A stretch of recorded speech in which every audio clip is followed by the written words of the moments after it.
Welcome! Welcome! Welcome to my YouTube channel! Self-car care and basic maintenance for our car. Welcome to my channel, Boss J Junior TV! Yehey! Magandang araw mga boss. Another tutorial po tayo. At tuturuan ko kayo paano magbaklas ng radiator grill. So mga boss, ito po yung radiator grill. Yan po, yung radiator grill. Yan. Ito po yung nasa harapan ng ating sasakyan. Yan. Okay? So babaklasin po natin yan.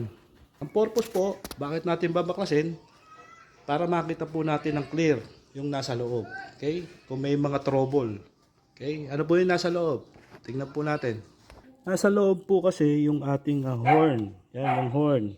Tapos ito pong ating hood lock. May connector po yan. Ito, oh. Ito. Yung horn. Tapos yung condenser po, yun, nasa loob din, no? Nasa loob din po yung condenser, no? So, maraming connector na nasa loob din. So, pati yung ano ng aircon. Liquid pipe po ng aircon. Nandyan din po sa loob para makita natin, no? So, kailangan natin baklasin para mas clear, no? Yun po mga boss, ang purpose. Okay mga boss, madali lang po baklasin to. No? Meron po siyang apat na bolt. Isa, dalawa, tatlo, apat. No? Unahin po natin yung gilid.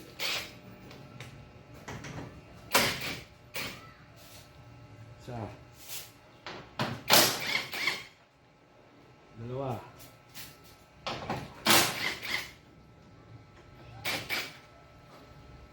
Tatlo.